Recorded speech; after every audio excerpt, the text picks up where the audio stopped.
Bonjour à toutes et à tous, bienvenue chers First Responders. Nous voici aujourd'hui pour un nouveau podcast sur la préparation mentale du First Responder.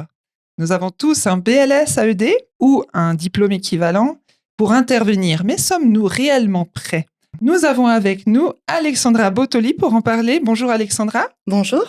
Donc Alexandra est responsable d'équipe de la CASU 144 et apporte depuis le 1er octobre un soutien psychosocial aux First Responders.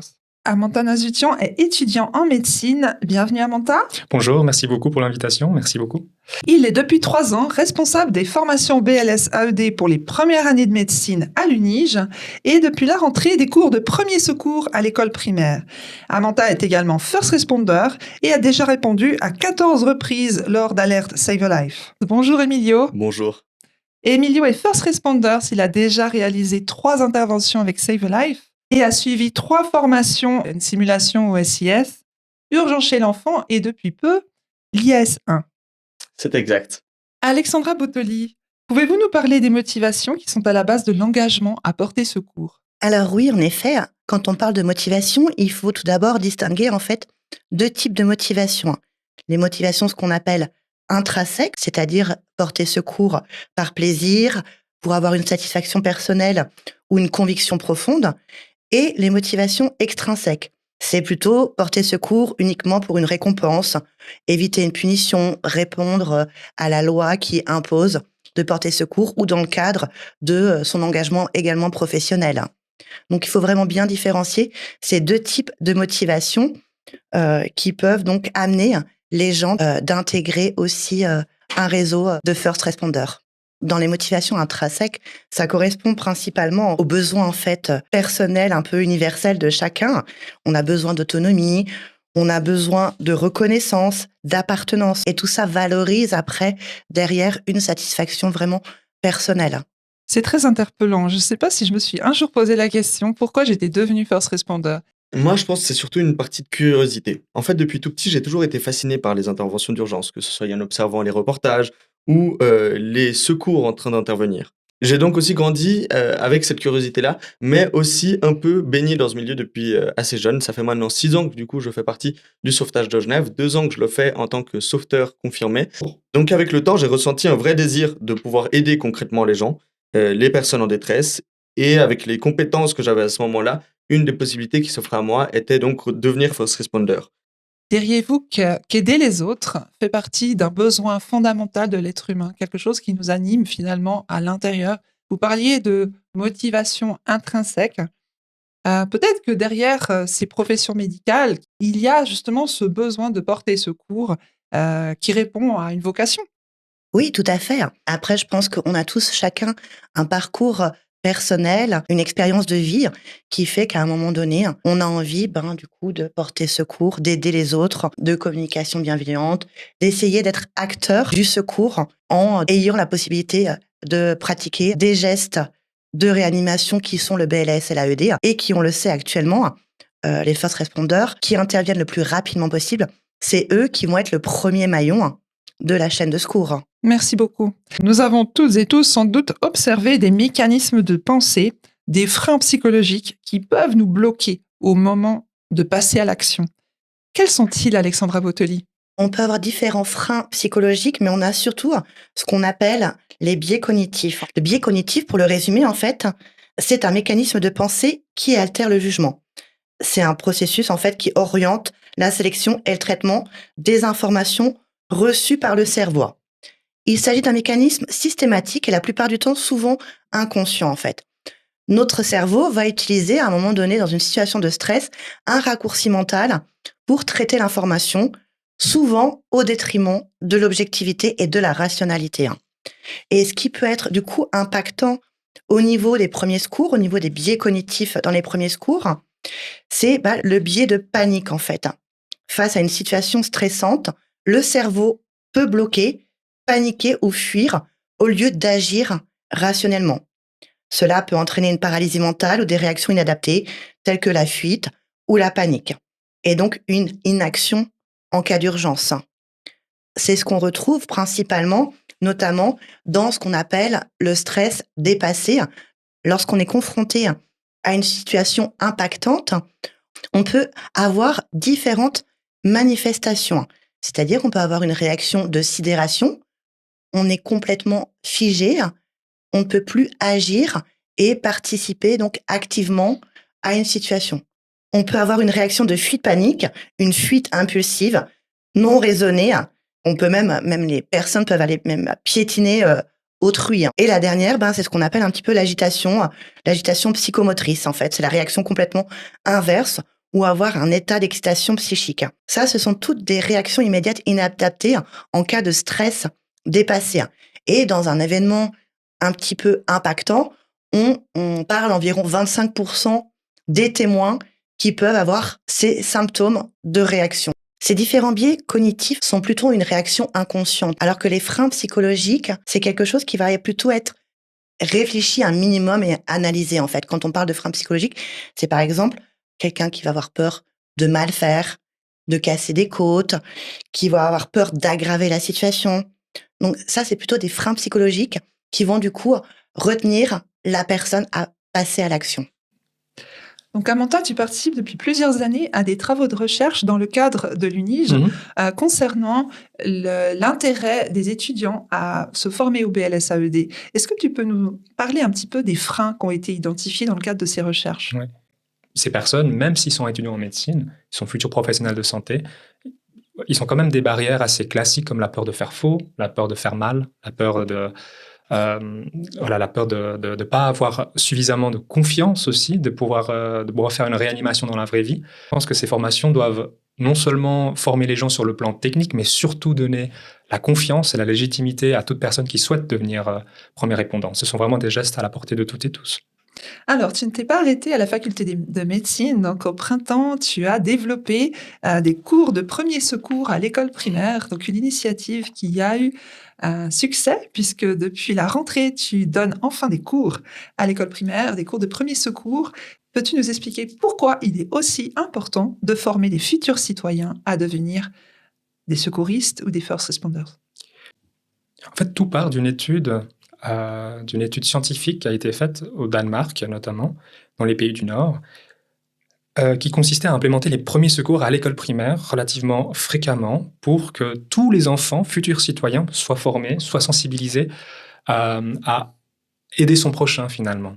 Quand les enfants sont formés, on sait que les enfants naturellement vont être fiers d'eux, finalement, et ils vont commencer à parler de ce qu'ils ont appris à leurs parents, à leur entourage. Et des études ont montré qu'ils allaient transmettre leurs connaissances à environ 5 personnes supplémentaires. Et c'est probablement comme ça que la population générale, en tout cas au Danemark, entre 2002 et 2010, que la population générale a été formée. Pas forcément avec une bonne technique de massage, mais du moins, ils ont été sensibilisés à une culture de la préparation aux gestes de premier secours. Peut-être qu'ils ont été incités à aller à aller suivre des formations.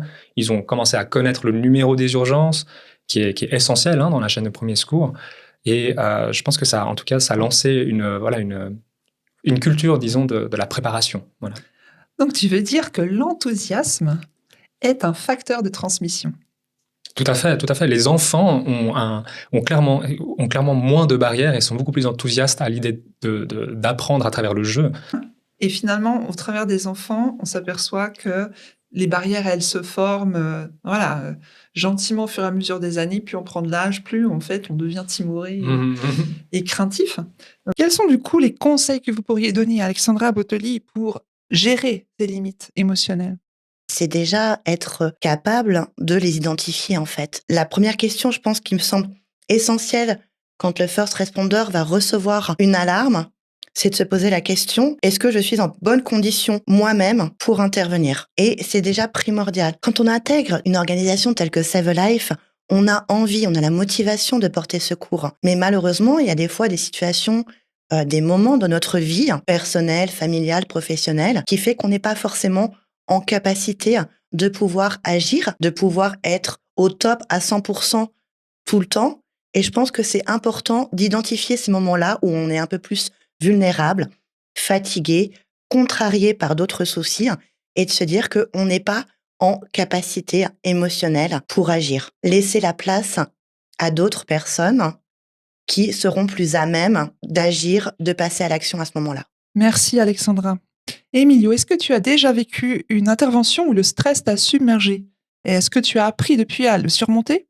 À vrai dire, c'est à chaque fois que le stress me submerge, surtout au début. J'ai cette montée de stress dès que le téléphone se met à vibrer et à sonner. On sent cette poussée d'adrénaline et de cortisol envahir tout notre corps et tout s'enchaîne très vite. L'alerte, le trajet, l'arrivée sur les lieux. Sur le moment, on sent vraiment la pression monter. Mais ce qui m'aide à reprendre le contrôle, c'est de revenir aux bases, respirer, me recentrer, appliquer les gestes appris en formation et suivre les instructions ou du 144 ou du personnel médical et paramédical qui est déjà sur place. Avec les formations continues, que ce soit celles proposées par Save a Life comme les simulations SIS, les urgences chez l'enfant ou maintenant l'IAS1, mais aussi avec des formations externes, j'ai développé des automatismes. Et c'est vraiment ça qui me permet de ne plus me laisser submerger. C'est de m'entraîner, répéter, jusqu'à ce que ces gestes deviennent presque naturels. Et c'est comme ça que je me fais pas envahir par le stress. Donc, tu as ce schéma dans la tête des étapes qui doivent se succéder pour intervenir. Exactement. C'est petit à petit, de nouveau, en se formant et en répétant les mêmes gestes que on va réussir à faire que ce schéma reste gravé en nous, dans un coin de notre tête, au moment où le stress va commencer à monter pour ne pas se laisser submerger. Merci beaucoup. Alors, en tant que first responder, évidemment, quand on intervient, on a une attente du résultat. On aimerait sauver une vie, comme le dit Save a Life dans son nom. Mais dans la réalité, Alexandra Bottoli, qu'est-ce qui se passe? Quand on entend Save a Life, sauver une vie, c'est vrai, c'est ce qu'on espère tous, en fait, qui se produise. Mais le plus important, en fait, à retenir, c'est grâce aux first responders qui vont intervenir le plus rapidement possible sur un patient en arrêt cardiaque, ils vont pouvoir, du coup, augmenter les chances de survie. C'est pas une promesse de sauver une vie, mais c'est optimiser au maximum les chances de survie de la personne. En effet, d'autres facteurs peuvent influencer la survie de cette personne, notamment ses antécédents, ses facteurs de comorbidité, son hygiène de vie. Et je pense qu'il est important que les first responders, quand ils ont connaissance de la suite donnée au patient, sa survie ou malheureusement dans d'autres cas le décès de la victime, ne doivent pas se sentir coupables ou ne doivent surtout pas se remettre en question. Parce que c'est ces autres facteurs qui ont influencé en fait le devenir de la victime. Et là, c'est vraiment important, c'est vraiment agir le plus rapidement possible de façon à ce que l'entièreté des maillons de la chaîne de secours soit mise en place le plus rapidement possible afin d'augmenter les chances de survie qui peuvent atteindre jusqu'à environ 22% quand tous les maillons sont réunis. C'est très important ce que vous dites parce que des séquelles psychologiques peuvent intervenir de façon très forte suite à une intervention si l'attente était disproportionnée. Nous devons toujours garder à l'esprit qu'une personne peut décéder et que, évidemment, avoir des réactions de la famille qui sont fortes, mais rester vigilant avec son état personnel, rester conscient que le devenir de la personne n'est pas entre nos mains. C'est vrai que au début, après mes premières interventions, j'avais tendance à beaucoup y repenser. Je me demandais si j'avais vraiment aidé, si j'avais vraiment servi à quelque chose, si j'avais fait une erreur, si j'aurais pu faire mieux. Dans le cadre de ma première intervention, par exemple, le patient n'avait pas survécu. Je me suis donc demandé si j'avais vraiment aidé à quelque chose, si j'avais fait une erreur, si j'aurais pu faire mieux, ou si peut-être même est-ce que c'était ma faute que le patient était décédé. Je pense que se remettre en question, en tout cas surtout au début, c'est quelque chose de naturel et de normal. Tout le monde va le faire parce que c'est quand même un événement qui sort de la vie courante, qui sort de la vie quotidienne. Ça n'arrive pas à tout le monde tous les jours. Donc c'est humain de se reposer des questions. Mais avec le temps, j'ai appris à faire la part des choses. Notre rôle, comme l'a dit Alexandra, c'est d'intervenir rapidement, de stabiliser la personne ou d'essayer, en tout cas, de faire les premiers gestes le temps que l'équipe médicale et paramédicale arrive sur site pour pouvoir continuer les soins. Et donc, c'est de donner, comme je l'ai dit tout à l'heure, une chance de plus à une vie. Après ce moment-là, ce n'est plus en nos mains. Ce sont les équipes médicales qui reprennent le relais. Aujourd'hui, quand je sais que j'ai fait tout ce que je pouvais, j'arrive beaucoup mieux à revenir à ma vie normale. J'évite de ruminer parce que je me rappelle que j'ai fait ma part et que c'était la meilleure chose que je pouvais faire dans ces circonstances. Et c'est aussi ça qui me permet de tenir sur le long terme en tant que first responder. Accepter ce qui dépend de nous et ce qui ne dépend pas de nous. Quelle est votre plus grande satisfaction finalement suite à une intervention ou à la fin de la journée? Pour ma part, ma satisfaction, elle est un peu au quotidien en fait.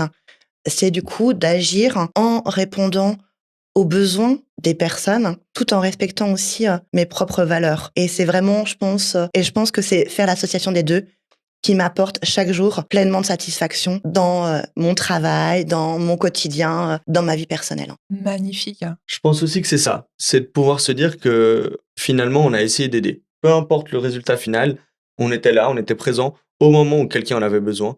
Et je pense que moi, ma plus grande satisfaction, c'est ça. C'est de pouvoir me dire que j'ai été utile à quelque chose. Et ça donne aussi ce côté, je pense, à tous les first responders, une sensation de fierté, de reconnaissance, d'accomplissement de soi, de pouvoir aider une autre personne qui en a dans le besoin. Ça fait plaisir de vous entendre. Alexandra, je me posais la question, comment est-ce que, enfin, du coup, depuis le mois d'octobre, on a la CASU qui est aussi à disposition des first responders pour avoir un suivi et un soutien après l'intervention. Comment est-ce que moi, en tant que first responder, si j'en ai le besoin, je peux avoir ce soutien? Alors oui, Emilio, en effet. Donc, vous avez toujours accès, toute l'équipe des first responders a accès au numéro de téléphone, donc le 076 247 01 44, qui est joignable 24 heures sur 24 et qui me relaie les informations en cas de besoin et de demande de votre part suite à une intervention difficile. Et on a également mis à disposition une adresse mail careteam144@hug.ch pour recenser les différentes demandes. En effet, les besoins peuvent être différents et variables selon les personnes et pas forcément immédiatement après une intervention impactante. Régulièrement, j'accède du coup au site Momentum et je répertorie tous les arrêts cardiaques où sont intervenus les first responders. Et actuellement, j'assure un suivi téléphonique des acteurs de ces interventions par un petit coup de téléphone, déjà aussi pour présenter le care team et pour du coup identifier s'il y a des besoins ou des demandes particulières à notre niveau. Donc ça, c'est quelque chose que je fais régulièrement avec mon équipe. Et d'autre part, nous avons la consigne au sein de la CASU 144 que lorsqu'il y a un arrêt cardiaque dans un contexte plus difficile, que ce soit un contexte d'âge, un contexte de circonstances un peu plus difficile, ce qu'on appelle les superviseurs, en fait, présents ce jour-là, doivent nous contacter, nous faire remonter cette situation pour qu'on puisse ensuite, après, immédiatement, prendre contact avec l'équipe de first responders présents. Waouh, très inspirant, merci beaucoup. Je vous souhaite une excellente journée, chers first responders. Merci de nous avoir écoutés. Nous vous souhaitons une très très bonne fin d'année. Prenez soin de vous et de vos proches. À bientôt.